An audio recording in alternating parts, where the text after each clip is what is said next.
మహోన్నతుడైన మా యేసయ్య, సర్వాధికారి అయిన పరలోకపు తండ్రి, ఈ ఉదయకాలమందు వాక్యం వింటున్న మా ప్రియ అక్కల కొరకు, అన్నల కొరకు, బిడ్డల కొరకు, చెల్లెళ్ళు, తమ్ముళ్ళ కొరకు ప్రత్యేకంగా ప్రార్థిస్తున్నాను ప్రభా.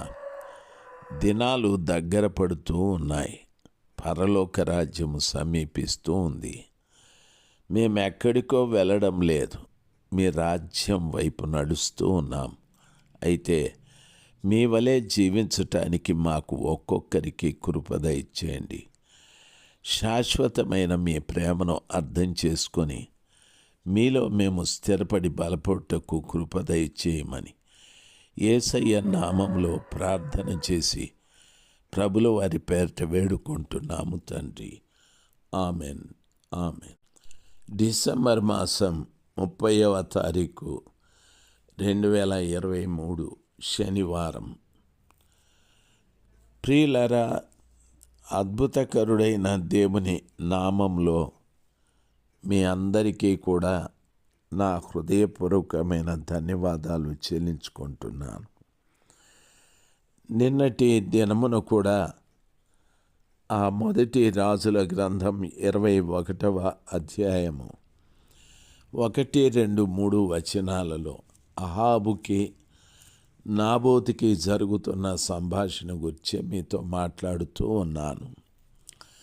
సంఘం ఎలాగుండాలి అనేటటువంటి ఆ ఉద్దేశంతో మీతో మాట్లాడుతూ ఉన్నాను. సంఘం ఎలాగుండాలి అనేటటువంటి విషయాలు ప్రవక్త యెషయా గారి ద్వారా, ప్రవక్త ఇర్మియా గారి ద్వారా మనం వింటూ వస్తున్నాం. ఇర్మియా గారి ద్వారా విన్న మాటలు ఏమిటంటే, నేను శ్రేష్టమైన విత్తనాలు తీసుకొచ్చి నాటాను, శ్రేష్టమైన వృక్షం కావాలని. అయితే మీరు జాతిహీనపు వ్యక్తులుగా మారిపోయారు, భ్రష్ట సంతానమైపోయారు. సంఘంలోకి వచ్చిన తరువాత జాతిహీనపు భ్రష్ట సంతానము అని ప్రభు అన్నాడు.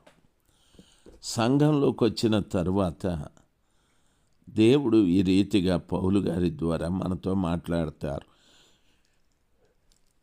మీ దేహములు క్రీస్తునకు అవయవములై ఉన్నవని మీరెరుగరా? నేను క్రీస్తు యొక్క అవయవములను తీసుకొని వేశ్య యొక్క అవయవములుగా చేయుదునా? అది ఎంత మాత్రమును తగదు. వేశ్యతో కలుసుకొనివాడు దానితో ఏకదేహమై ఉన్నాడని మీరెరుగరా? ప్రియులారా, గమనించాలి. పౌలు గారు చెప్తున్నటువంటి మాట, ఆయన ఏమంటున్నాడంటే, మీ దేహములు క్రీస్తునకు అవయవములై ఉన్నవని మీరెరుగరా? సంఘము అనేటటువంటిది ద్రాక్ష తోటలో ఉన్న ప్రతి ద్రాక్ష తీగ, అంటే సంఘంలో ఉన్న ప్రతి ఒక్క వ్యక్తి కూడా వారి దేహములు క్రీస్తునకు అవయవములై ఉన్నాయి. ఈ రోజున ఆలోచించవలసిన విషయం, వాక్యం వింటున్న ప్రతి బిడ్డ కూడా, నేను సంఘంలో చేరాను, ఈ సంఘంలో నేను చేరిన తర్వాత నా శరీరము క్రీస్తు శరీరంలో అవయవంగా మారిపోయాదా, లేక నా శరీరము వేరొక విధంగా ఉందా అనే విషయాన్ని తెలుసుకోవాలి. ఈ మాట బాగా గమనించాలి. మీ దేహములు క్రీస్తునకు అవయవములై ఉన్నవని మీరెరుగరా? నేను క్రీస్తు యొక్క అవయవములను తీసుకొని వేశ్య యొక్క అవయవములుగా మార్చుదునా అని అంటాడు. ఒక కాపరిగా సంఘంలో ఉన్న బిడ్డలతో మాట్లాడుతూ, మీ దేహాలు క్రీస్తు యొక్క అవయవాలు, నేను వేశ్య యొక్క అవయవములుగా మార్చుదునా అని అంటాడు. సంఘ కాపరులారా, దయచేసి గమనించాలి. మన ముందు కూర్చున్నటువంటి ఒక్కొక్క బిడ్డ దేహము క్రీస్తు శరీరంలో అవయవంగా మనము అమర్చాలి. నేను సేవకుడైపోయాను, ఆహా ఓహో, నేను ఫలానా కులాన్ని వదిలిపెట్టి వచ్చాను, ఆహా ఓహో అని కాదు. మీరు హిందుత్వము నుండి వచ్చారో, ముస్లిం నుండి వచ్చారో, లేక బ్రాహ్మణులుగా, వైశ్యులుగా, మాలలుగా, మాదిగలుగా నుండి వచ్చారో నాకు తెలియదు. అయితే నాకు తెలిసిందంతా కూడా మనం ఎలాగుండాలంటే యేసు ప్రభుల వారి రక్తంతో కొనబడిన వ్యక్తుల్లాగా ఉండాలి.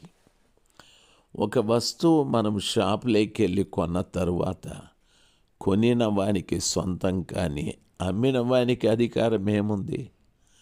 సాతానుడు మనల్ని అమ్మాడు, యేసు ప్రభుల వారు కొన్నాడు. దేవుని వాక్యం అపోస్తుల కార్యం 20వ అధ్యాయం 28వ వచనంలో చెప్తాడు. ఆ రీతిగా మనల్ని ప్రభువు తన రక్తమిచ్చి ప్రాణమిచ్చి కొన్నాడు. అంత విలువైన వారం మనం. తిరిగి అంటున్నాడు, ఏమనో తెలుసా? మీ దేహంలో క్రీస్తునకు అవయవములై ఉన్నవని మీరెరగరా? సంఘంలో కొనబడిన వ్యక్తులన్నింటినీ దేవుడు యేసు ప్రభుల వారి దేహంలో అవయవాలుగా మార్చాడు. కొందరు యేసు ప్రభుల వారి గుండె కలిగి ఉంటారు, చెయ్యి కలిగి ఉంటారు, కాలు కలిగి ఉంటారు. పాదం కింద నడుస్తుందని, అశుభ్రమైనటువంటి ప్రాంతాల్లో తిరుగుతుందని దాన్ని నిర్లక్ష్యం చెయ్యం కదా.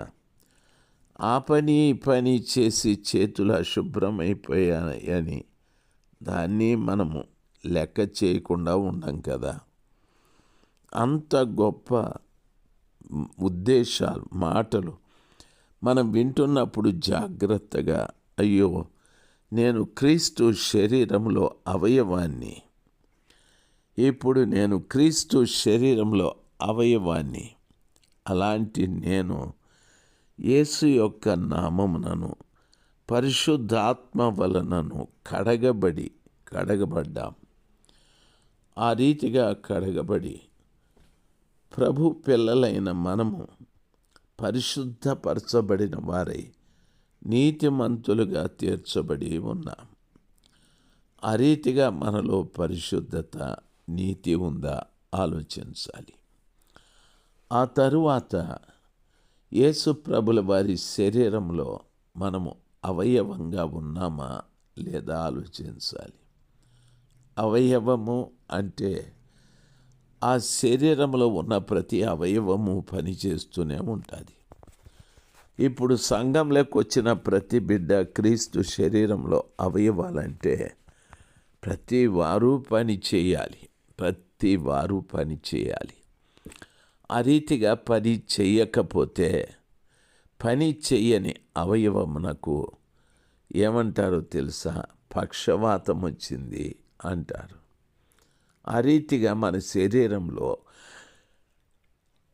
సంఘంలో ఉన్నటువంటి ప్రతి విశ్వాసి కూడా నేను యేసు ప్రభుల వారి శరీరంలో అవయవాన్ని అని తెలుసుకొని జాగ్రత్తగా పని చేయాలి. ఆత్మల సంపాదన కొరకు మనం పని చేయాలి. అంతేకాని మరొక దాని కొరకు మనం పనిచేసే వ్యక్తులుగా ఉండకూడదు. నీవు చూడు, ఒకవేళ సాతానుడికి పని చేస్తున్నావా, ప్రభు కొరకు పని చేస్తున్నావా? దయచేసి ఈ విషయాన్ని మీరు గమనించాలి. ప్రభు పిల్లలుగా యేసు ప్రభు శరీరంలో అవయవాలుగా ఉండి మనము ఇప్పుడు ప్రభులాగా పని చేయకపోతే ప్రయోజనమేముంది? లోకస్తుల్లాగా చేస్తూ, భ్రష్ట సంతానంగా బ్రతుకుతూ, ఆయన నామము చేత, ఆయన ఆత్మచేత కడగబడిన వారమై, పరిశుద్ధపరచబడి నీతిమంతులుగా మనము తీర్చబడిన వారమై ఆయన శరీరంలో అమర్చబడాలి. కానీ జాతిహీనపు ద్రాక్షవల్లిగా, భ్రష్ట సంతానంగా మారిపోకూడదు. మీరు ఆలోచించండి. ఎంతోమంది ఈ రోజున రకరకాల మాటలు మాట్లాడి మనల్ని భ్రష్టుల్నిగా చేస్తూ ఉన్నారు. ఆ భ్రష్టత్వం నుండి తొందరగా నేను బయటికి రావాలి, నీవు బయటికి రావాలి.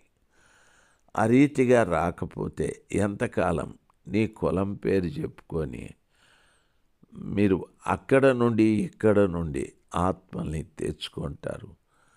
తప్పు కదా. దయచేసి ఆ తప్పును మాన్పించాలి. ఏ రీతిగానైనా ఒక వ్యక్తి జీవితంలో ఉన్న తప్పితాలు తొలగించుకొని యేసు ప్రభు శరీరంలో అవయవాలుగా మార్చబడుదురుగాక. ప్రియులారా, ఇంకా చెప్పాలి. చూడండి, పౌలు గారు మరొక మాట మాట్లాడుతూ ఉన్నారు. 2వ కొరింథీ పత్రిక 4వ అధ్యాయం 6వ వచనంలో అంటాడు, దేవుడే తన మహిమను గూర్చిన జ్ఞానము యేసుక్రీస్తునందు వెల్లడి పరచుటకు మా హృదయములలో ప్రకాశించెను.